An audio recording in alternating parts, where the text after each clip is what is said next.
호세아 11장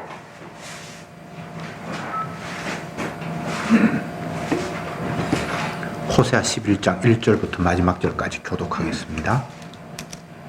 1절에 이스라엘에 어렸을 때에 내가 사랑하여 내 아들을 애굽에서 불러내었거늘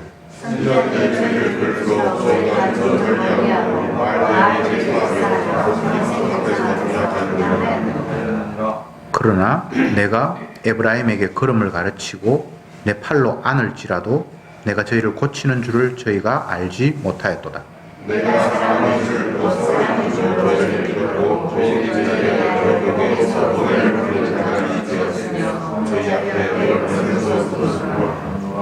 저희가 애굽 땅으로 다시 가지 못하겠거늘 내게 돌아오기를 싫어하니 아수르 사람이 그 임금이 될 것이라.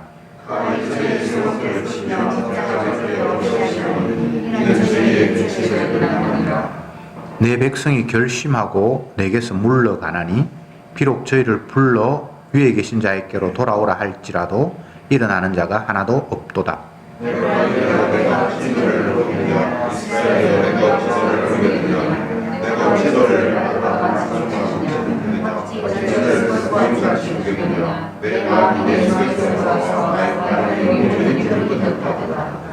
내가 나의 맹렬한 진노를 밝히지 아니하며 내가 다시는 에브라임을 멸하지 아니하리니 이는 내가 사람이 아니요 하나님이라. 나는 네 가운데 거하는 거룩한 자니 진노함으로 네게 임하지 아니하리라.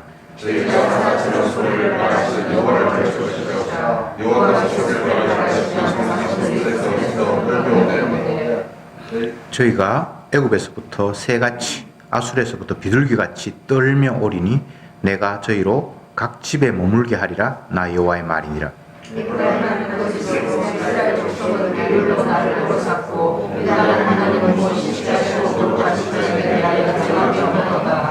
아멘.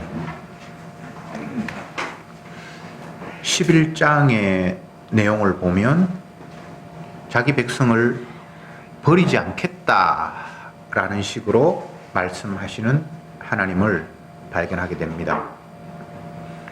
1절에 보면 내가 너희를 사랑함으로 애굽에서 불러내었다라고 말씀을 하셨습니다. 인간의 입장에서 보면 하나님이 이스라엘을 사랑하셨으면 굳이 애굽에서 끄집어낼 이유가 없고 그냥 애굽에서 잘 살게 하시면 되지 않을까 이런 생각을 충분히 할 수 있죠. 왜냐하면 그 당시 이스라엘 백성들 출애굽하고 할 그 당시에는 애굽이 세상에서 가장 부한 나라였고 그 땅은 기름지고 홍수가 잘 나지 않고 여러 가지 삶의 여건이 굉장히 좋은 나라였습니다. 오늘날 이야기하면 미국 같은 그런 최고 강대국이었는데 왜 하나님이 이스라엘을 사랑하신다라는 이유 때문에 그 괜찮은 나라에서 불러내어야 했을까 이런 의심을 우리는 갖지 않을 수 없습니다.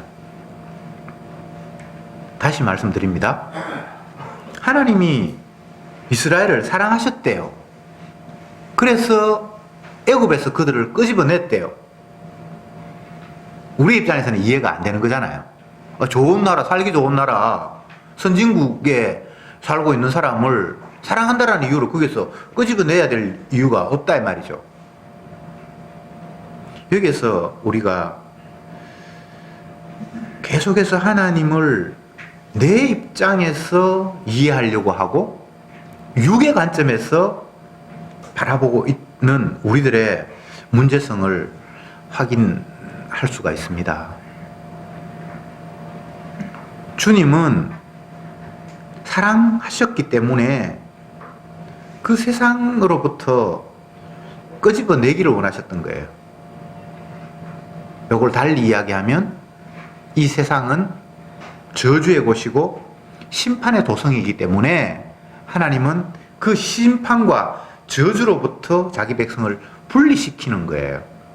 사랑하기 때문에 그곳에 있으면 저주와 심판만이 있을 뿐이니까 그 저주의 도성, 심판의 도성, 거기가 뭐 화려하든 잘 살든 뭐 배부르든 그걸 떠나서 거기는 심판받아야 할 곳이기에 사랑하는 그들을 심판으로부터 끄집어내는 것.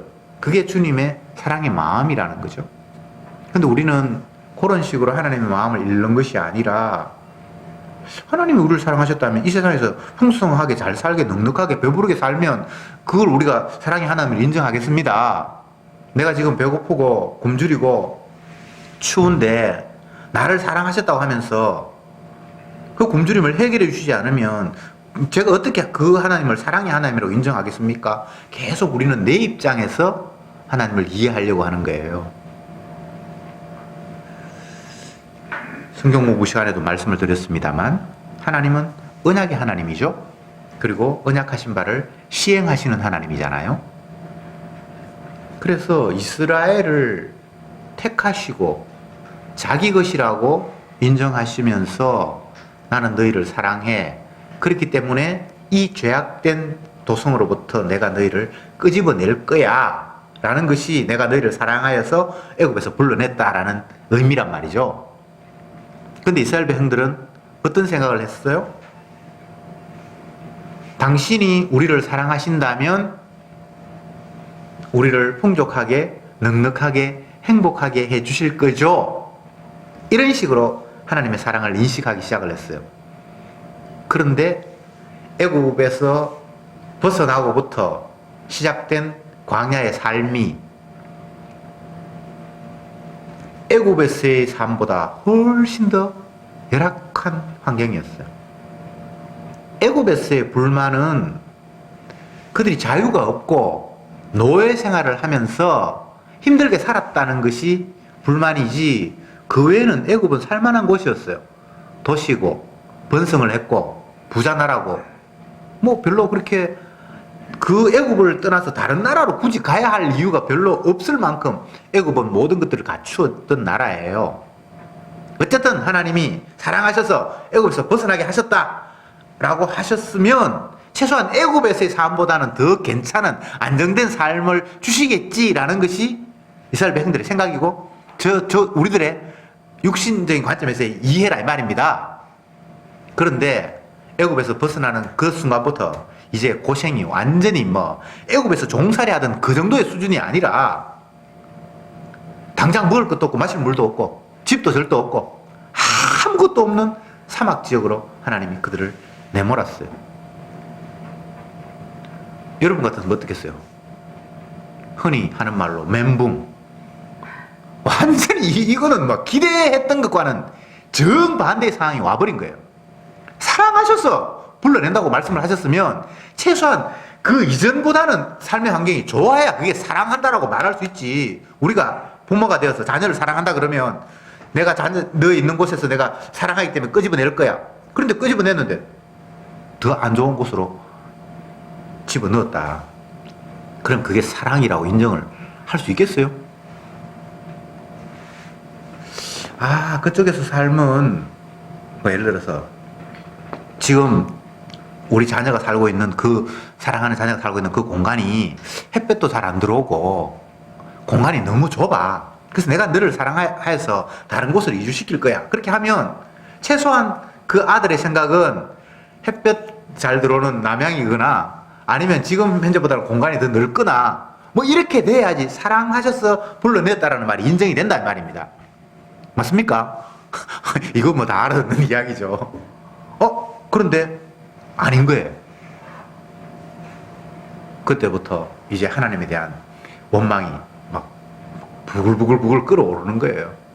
하나님은 안 보이니까 욕 못하고 하나님이 세운 모세를 향해서 분노와 진노와 욕이 막 쏟아지는 거예요.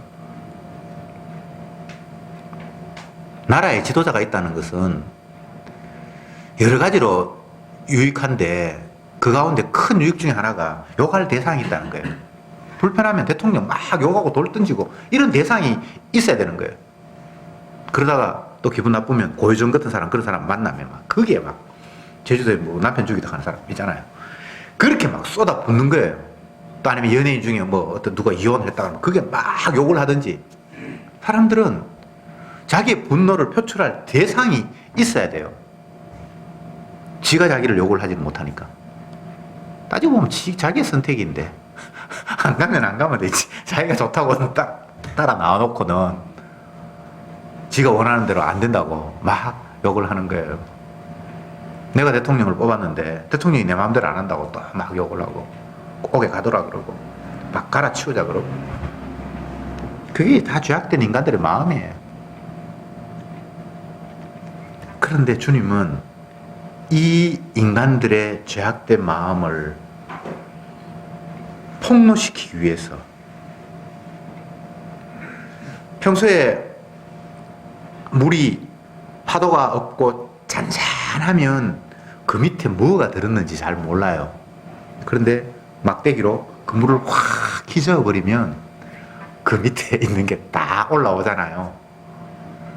아무 문제 없으면 인간이 죄악이 잘 표출이 안 돼요. 그래서 주님이 너희들이 얼마나 완악한 것인가를 스스로 보라고 꼬챙이를 넣어서 이렇게 휙 젓는 게 하나님 이스라엘 백성들을 애굽에서 불러내는 거라고 이해하시면 돼요. 그러니까 이제 완전히 자기 본색이 다 드러나는 거예요.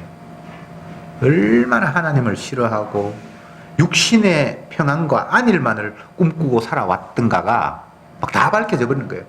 물이 없습니다. 물 없으면 안 되니까. 먹을 게 없습니다. 여러분, 이 땅을 살면 늘 결핍이에요. 뭐도 모자라고, 뭐도 모자라고, 뭐도 더 있으면 좋겠고, 뭐가 없고, 계속해서 그런 일이 살아있는 한은 그치지 않아요. 왜? 내가 사는 이곳이 에덴 동산이 아니니까. 에덴 동산에는 부족함이 없었어요. 모든 게 다 완벽했어요. 그런데 범죄함으로 말미암아 에덴 동산에서 추방되고 난 이후부터는 밭을 갈아도 가시와 엉겅퀴가 나고, 가시와 엉겅퀴를 뿌리는 사람은 아무도 없어요. 내 먹을 거 심었는데 그것만 나는 게 아니잖아요. 여러분, 뭐 농사, 뭐 텃밭을 갖고 보면 알잖아요. 상추 먹으려고 상추씨를 뿌렸는데 상추만 자랍니까? 온갖 잡풀, 내가 심지도 않고 생각지도 않은 게 막 나는 거예요. 이게 성경적으로 맞는 거예요.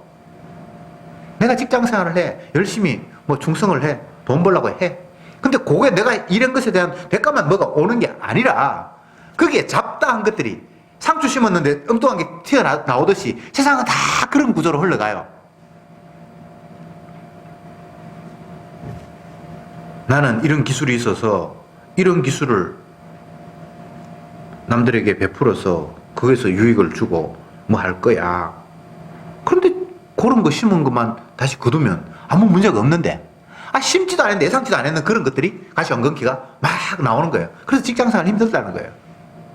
네. 내가 내 할 일만 하면 되는데, 원래 계획했던 것만 하고 주고 받으면 아무 문제가 없겠는데, 상추만 심었는데 잡초가 나듯이 계속 예상 외의 것이 나는 그거 하려고 한 것도 아닌데 해야 되는 일도 생기고 별별 일이 다 일어난다 이 말입니다. 그게 하나님 만든 우리가 벌 받는 세상이에요. 이상한 게 아니에요. 부모가 되어서 자녀를 양육합니다. 좋은 거 먹이고 말도 공손하게 하고 예의도 가르치고, 그러면 내가 가르친 것만 그대로 나오면 좋을 것 같은데, 가르치지 않는 욕이 튀어나오고 온갖 게 다 상추가 아니라 잡초가 막 나오는 거예요. 이게 이상한 게 아니에요. 이게 말씀대로 되어 가는 거예요. 왜? 너희들은 죄인이야. 그렇기 때문에 너희들이 원하지 않는 그런 일들이 여기서 발생하는 거야. 문제 있습니까? 말씀에 관해서 아무 문제가 없고 아주 정상적으로 돌아가는 거예요. 근데 이걸 왜 문제 삼죠? 언약적인 관점이 아닌 다른 관점을 거기에 투입하기 때문이에요. 너희는 죄인이다. 죄의 삭은 사망이다. 그래서 너희들은 죽는다. 그거 말씀에 있는 거잖아요. 그 약속이잖아요. 근데 왜 죽음을 거부하죠? 언약적인 관점이 아니라 다른 관점에서 그 일을 바라보기 때문이에요. 언약적인 관점에서 바라보면 모든 일이 주 안에서 예, 아멘, 아멘, 아멘. 하나도 문제성이 없어요. 왜? 하나님은 언약대로만 세상을 이끌어 가시기 때문에, 자기 약속대로만 이끌어 가시기 때문에. 근데 우리는 약속의 관점에서 어떤 사물을 바라보고 어떤 상황을 이해하기보다는 전혀 다른 관점. 나의 유익. 내가 왕이 되면 어떨까? 내가 원하는 대로 해야 돼라는 이상한 전혀 약속과 상관이 없는 선악과를 따먹어 스스로 신이 된 그런 관점에서 뭔가를 바라보니까 내가 원하는 대로 뭐가 안 되는 거예요. 내가 대한민국에 살아. 그러면 대한민국이 뭔가 잘 돌아가야 돼. 일본의 총리가 뭐 한국에 물건 내가 안 팔겠다. 그러면 나쁜 놈이에요. 쥐는 지대로 자기 나라의 이익을 챙기려고 뭔가를 하는데 우리의 관점에서 보면 이놈의 새끼가 그렇게 나온다 이 말이죠. 그게 언약의 관점이 아닌 내 중심의 관점에서 불평을 하고 원망을 하는 인간의 삶의 모습이에요. 그거 지금 하나님이 이스라엘을 사랑하셔서 애굽에서 불러내므로 말미암아 이제 폭로시키기 시작을 하는 거예요. 사랑하셨기 때문에 떠나게 하시는 거예요. 세상을 떠나야 돼요. 저주받을 곳으로 떠나야 돼요. 그러면 애굽을 떠나서 가나안으로 가는데 가나안은 그러면 살기 좋은 곳인가? 하나님이 원하시는 곳인가? 그건 아니고요.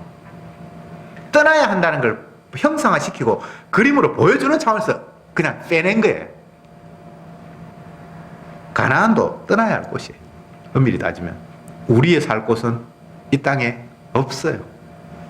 아브라함을 하나님이 이스라엘 전에 불렀잖아요. 이스라엘의 출발이 아브라함이잖아요.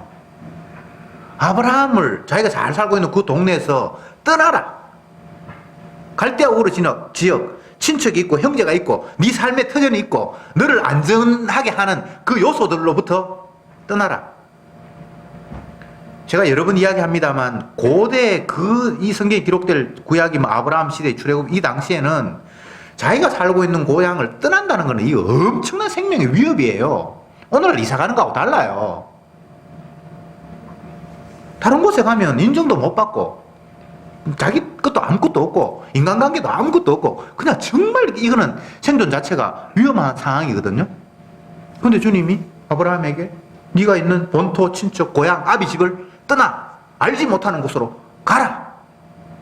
이게 사랑하시기 때문에 세상으로부터 분리시키는 주님의 그림이에요. 이와 똑같이 이스라엘이 애굽에서 내가 너를 사랑하기 때문에 애굽에서 불러내었다라고 하는 거예요. 자, 사랑하셔서 불러냈습니다.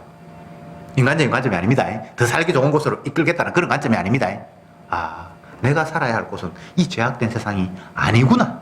이렇게 이제 받아들이면 아무 문제가 없는데 이스라엘 백성들 가운데 아무도 그런 식으로 하나님의 부르심을 이해하지를 못했어요. 그래서 그때부터 원망, 불평, 모세를 향해서 돌 던지고 욕하고 애굽으로 돌아가자 그러고 온갖 일이 다 벌어지는 거예요. 그 상황을 하나님이 의도적으로 고요한 물에 막대기 집어넣어서 막 휘어들어서 네 속에 얼마나 지금 더러운 게 있는지를 니도 한번 확인해봐라 는 식의 사건이다. 제가 그거까지 이야기했죠. 이 작업이 평생 됩니다. 평생. 이 땅 자체가 다 애굽이에요. 어디를 가도 애굽 아닌 곳이 없어요. 그래서 주님은 계속해서 우리를 흔들어서 너 왜 자꾸 여기에 안주하려고 하는데?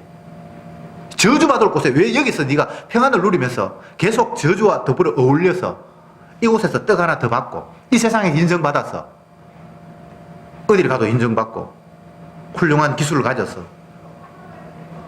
스카웃 되고 계속 우리는 이 땅에 안주하려고 하는 거예요. 여기서 내가 인정받으려고 하는 거예요. 요즘 인터넷 용어 가운데 하나가 관종 그런 표현이 있죠. 관심받기를 원하는 종자라는 거예요. 어디 가도 튀는 행동하고 이상한 말하고 그렇게 해서 사람들로부터 관심을 받으려고 하는 그 모습. 그게 모든 인간들의 본능이에요. 죄악된 본능이에요. 나 좀 알아줘. 나 아직 안 죽었어. 왜 죄인이 관심을 받아야 되는데요? 그건 세례 요한의 은혜 받은 세례 요한의 모습과 다르잖아요. 예수님은 흥해야 하고 나는 쇠해야 한다. 그게 언약적인 관점인데 우리는 나 좀 알아줘. TV에 내 나왔으면 좋겠네. 계속해서 그런 관점을 갖잖아요. 그게 다 죄악의 모습, 멸망받아야 될 모습, 심판받아야 될 건덕지들이에요. 주님이 이스라엘을 사랑하셔서 애굽에서 불러내었다. 그런데 불러내고부터 그때부터는 옛날보다 더 열악한 환경이 되었다. 원망과 불평이 막 쏟아진다.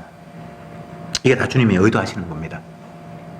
평생의 우리의 삶은 이것의 반복입니다. 계속 주님이 우리를 불러내는 거예요.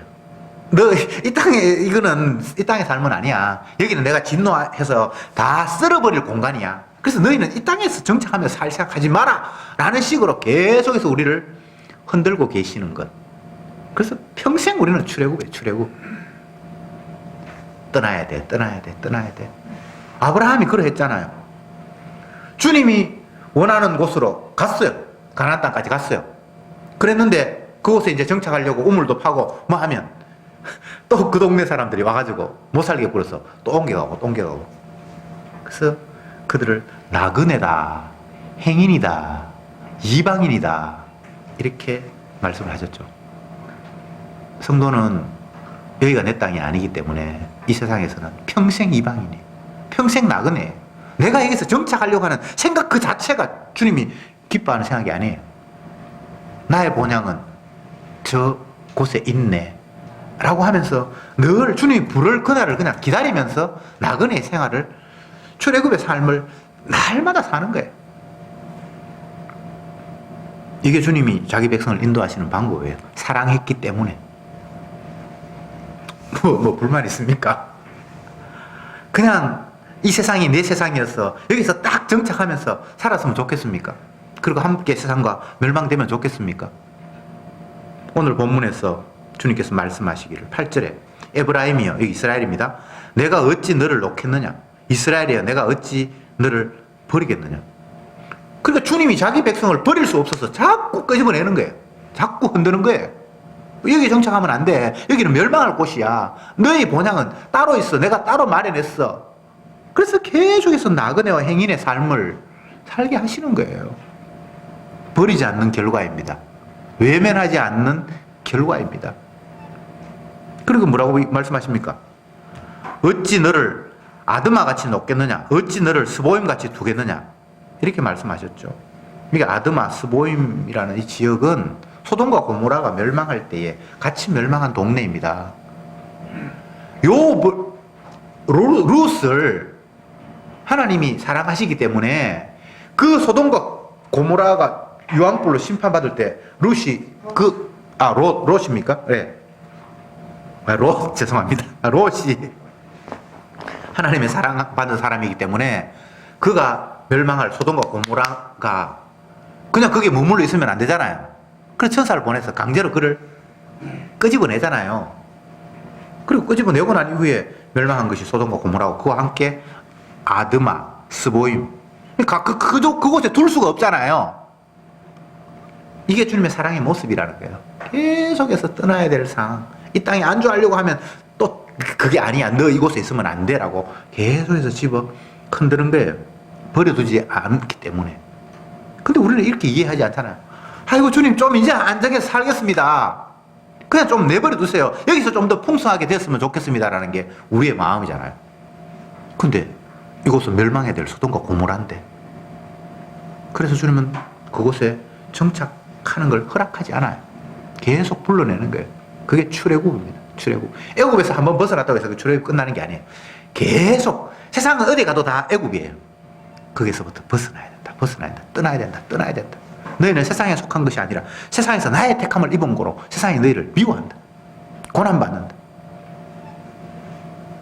이 세상에서 재산이 많다고 해서 고난이 아닌 게 아니고요. 이 세상은 성도의 공간이 머물러야 될 본향이 아니기 때문에 이질적인 요소로 멸망해야 될 세상에 영생 얻어야 될 성도가 놓여져 있다는 이 자체가 고난이에요. 전혀 이질적인 요소가 물과 기름처럼 어울려 있기 때문에 그 자체가 고난이에요. 이 세상과 더불어 살아가야 될 불신자들은 세상이 이질적이지 않아요. 너무 딱 맞아. 짝짝꿍이 잘 돼. 근데 성도는 맞을 수가 없도록 되어 있어요.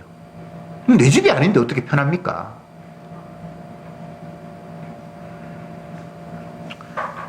8절 말씀 뒷부분에 제가 다시 볼게요. 내 마음이 내 속에서 돌아서 나의 긍휼이 온전히 불붙듯 하도다. 주님의 마음이 긍휼로 확 불붙는다는 거예요. 사랑하기 때문에. 죄는 망하면 안 돼. 죄는 이 죄악과 함께 멸망하는 걸 내가 두고 볼 수 없어. 그 마음에 불붙으니까 주님의 긍휼이 그들을 계속해서 끄집어내는 작업을 한다는 거예요. 이게 주님의 사랑인 줄 깨달으시기 바랍니다. 그러나 이스라엘 백성들은 계속해서 주님의 그 사랑을 몰라요. 끝까지 친애국적이에요. 애국이 좋아요. 여기서 살게 좀 해주세요. 제발 좀 난 건드리지 말고 그냥 좀 내버려 두세요. 이제 좀 정착할 만한데 또 이사 가야 되고 또 이사 가야 되고 또 하나님이 흔들어 버리고 또 못 살게 굴고 계속 원치 않는 곳으로 끌려가는 삶. 이게 사랑하시는 주님이 자기 백성을 아끼는 모습이에요.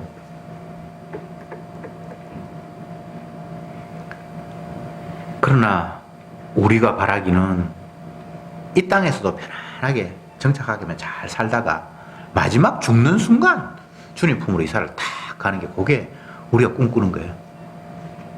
근데 그게 논리적으로 말이 안 맞는 거예요. 천국의 백성은 이 땅에서 뭐가 안 맞잖아요. 근데 보니까 우리는 별로 안 맞는 것도 없어. 이 땅이 괜찮아요. 그리고 또 천국도 괜찮을 것 같고. 그게 이제 마귀가 주는 헛된 천국의 모습이죠. 계속해서 복음의 광채를 가리고 예수 그리스도의 십자가와 관계를 방해하는 것이 마귀의 그 받은 사명이잖아요. 마귀는 그걸 통해서 기름을 부음 받았어. 복음의 광채 가리는 거, 예수 못 믿게 하는 거, 십자가의 영광을 흩어뜨리는 거. 우리가 놓여 있는 환경은 공간과 시간만 흘러가는 것이 아니라 성령의 역사와 사단의 방해가 계속해서 우리를 휘몰아치는 공간 속에 저와 여러분이 놓여 있습니다. 한순간도 우리의 유혹이 없을 때가 없어요. 마귀는 육신으로 오신 예수님마저 하나님과 관계를 끊게 하기 위해서 유혹을 계속해서 했잖아요. 네가 하나님의 아들이라며 돌이 떡이 되게 해봐. 뭐 성전 옥에서 뛰어내려봐.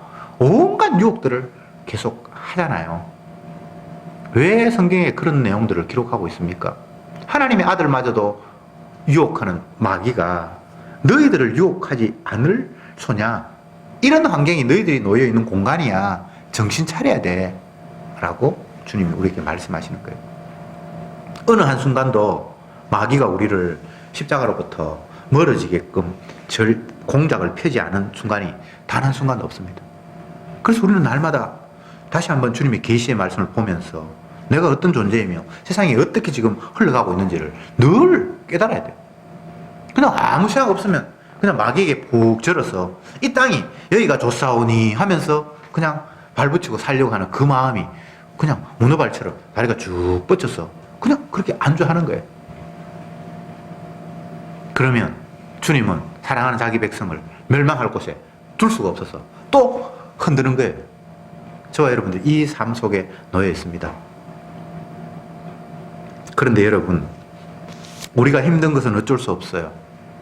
우리는 죄인이기 때문에 어디를 가든 그냥 그곳에 있는 곳에 머물러 살고 싶어요. 떠나는 거 싫어요. 너무나 번거롭고 힘들어요. 떠나봐야 또 새롭게 정착해야 되고 또 새롭게 정착해야 되고. 그럼에도 불구하고 주님이 우리를 사랑하시기에 멸망의 곳에 버려둘 수 없기에 계속해서 우리를 인도하시고 이끌어 가신다는 것. 주님의 그 사랑이 막 마음에 불붙어서 그 긍휼이 어떻게 할 수 없어서 계속 우리를 그런 식으로 다룬다고 호세아 선자는 이야기하고 있는 거예요.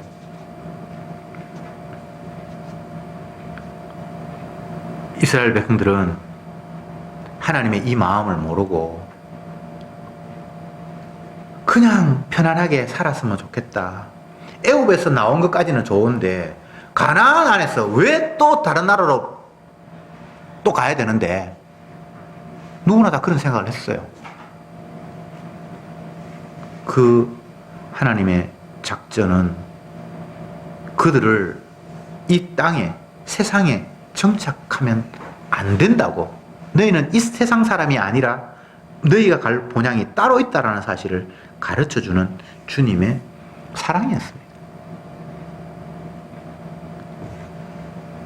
범위를 좁혀서 우리의 삶으로 이 말씀을 한번 끌고 와 봅시다.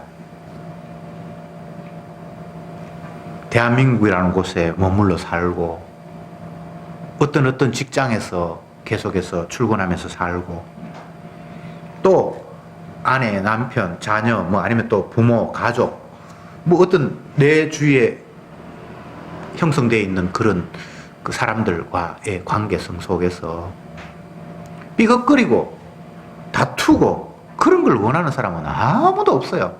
그냥 서로 위하고 사랑한다 그러고 그냥 그렇게 안전하게 살기를 원하죠.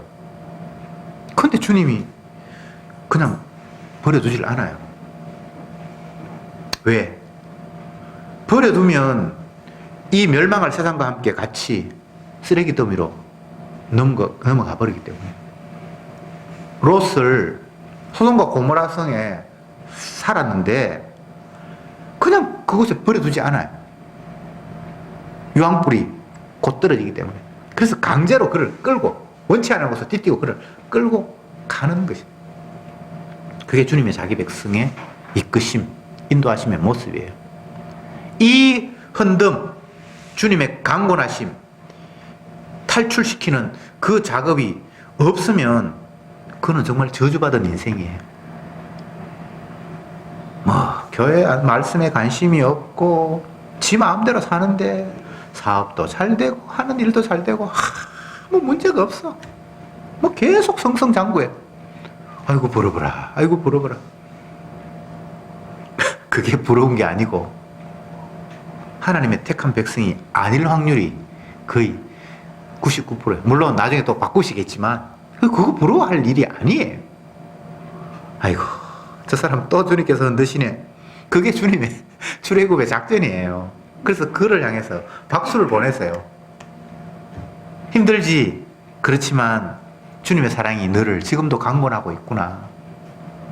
너는 이 땅에 머물러 있을 백성이 아니야. 소돔과 고모라와 함께 멸망할 자가 아니야.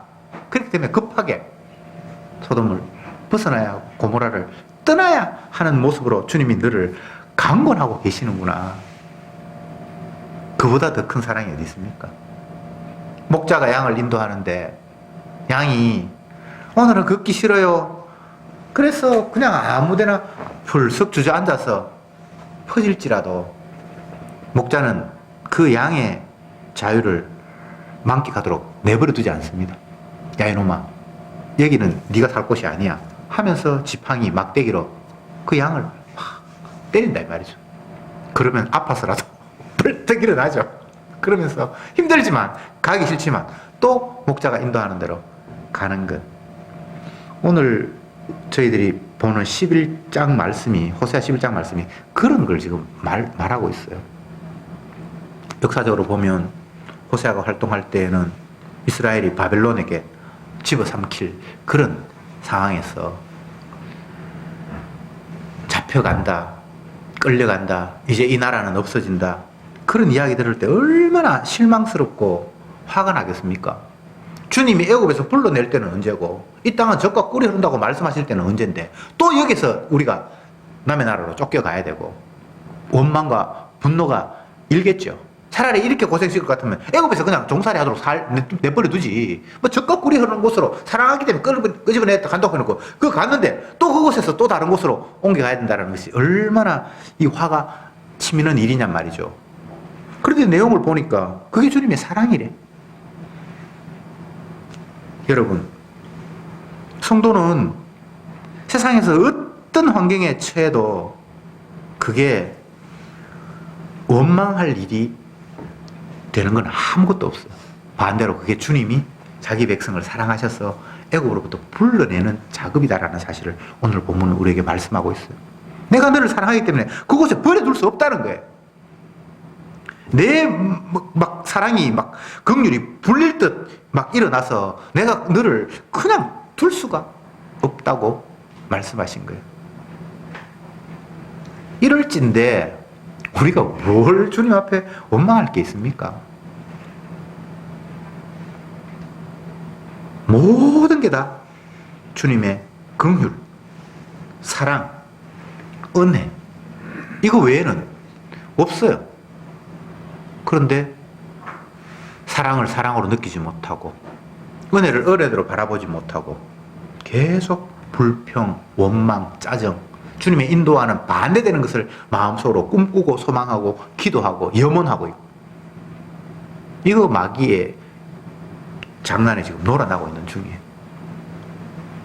언약 외에 다른 것이 우리 앞에 펼쳐질 일은 없습니다. 근데 이 언약이라는 게 얼마나 놀라운 것인지 우리의 능력과 힘과 의지로 성취되는 게 아니라 주님의 열심히 일을 이루어 가시는 거예요. 성도가 할 일은 굿이나 보고 떡이나 먹는 거예요. 다윗이 쫓겨다니고 성경 우리가 살펴봤지만 남의 나라에 도망가고 그 자기 의지대로 되는 게 아니었어요. 그런 과정을 통해서 너는 이스라엘의 왕이고 어떤 경우에도 이 나의 뜻은 반드시 성취되고야 만다라는 사실을 주님은 그를 끌고 다니면서 확인시켰던 거예요. 모든 성도는 이 주님의 권력, 주님의 일하심, 주님의 임무를 맡기심 속에 다 놓여 있는 거예요. 그러니 백성들로부터 미움을 받고 왕으로부터 미움을 받아서 죽이려고 하는 그 상황마저도 다 지금 언약이 실천돼가는 과정이에요. 남의 나라에 쫓겨가는 것도 마찬가지고 또 그 나라에서 내 나라를 공격해야 될 그런 위험한 상황도 그게 언약 안에 있는 거고 거기서 또 빠지게 하는 것도 언약 안에 있는 거고 그리고 언약의 관점에서 보면 하나도 문제가 없는데 자기 몸의 관점에서 보면 너무나 이게 고단하고 피곤한 일이에요. 그냥 왕으로 하나님이 기름 부음을 받았으면 왕이 되어서 편안하게 백성들과 더불어 잘 다스리고 부강한 나라 만들고 이러면 얼마나 좋겠습니까만 주님은 그렇게 다윗을 이스라엘을 다스리지 않고 전혀 다른 방법으로 오로지 주님의 약속만 부각되고 주님이 약속을 어떻게 신실하게 이루어 가시는 것만 자기만 영광받는 그런 식으로 모든 일들을 진행하시는 거예요. 저와 여러분의 삶 속에서도 그런 관점에서 모든 상황을 이해하면 100%다 아멘 아멘이에요. 자기 영광 받으려고 주님만이 이걸 온전히 다 하셨군요. 나는 내가 이걸 순종을 해서 주님이 하는 일에 내가 0.1%도 보답한 줄 알았더만 나는 정반대로 주님을 가시로 발로 차듯이 했는데 결과적으로 주님의 열심이 이것을 온전히 이루셨군요 라고 이야기하면서 그분께만 영광 돌리는 식으로 자기만 부각받는 식으로 우리를 이끌어 가신다니까요. 나도 좀 영광 받읍시다. 그건 하나님의 뜻이 아니에요. 피조물이 영광 받는 방법은 없어요. 그런 세상은 영원히 없어요.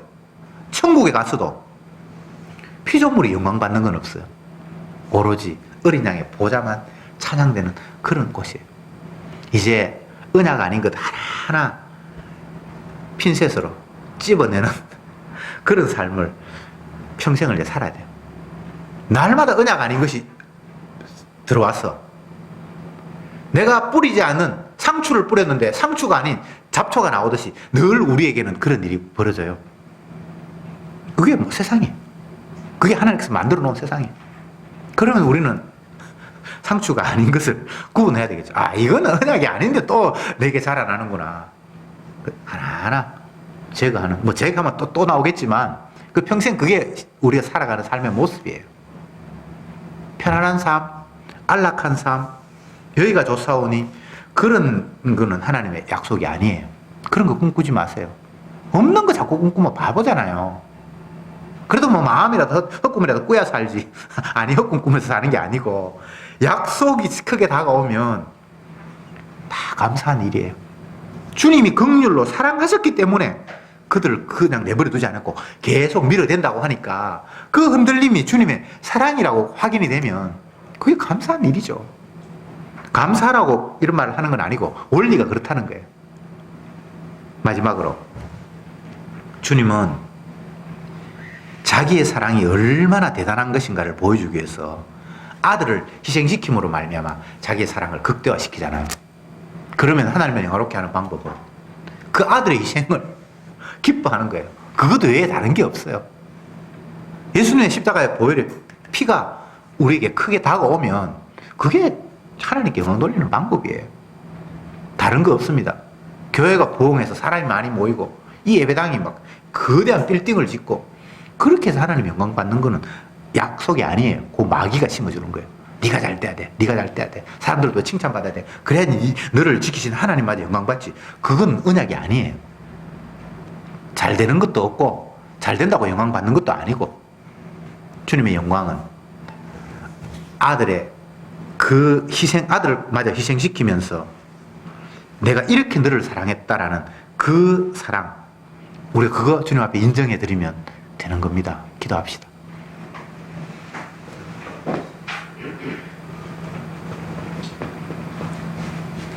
사랑은 여기 있나니 우리가 하나님을 사랑한 것이 아니요 오직 하나님이 우리를 사랑하사 우리를 위하여 아들을 화목 제물로 주신 이것이니라.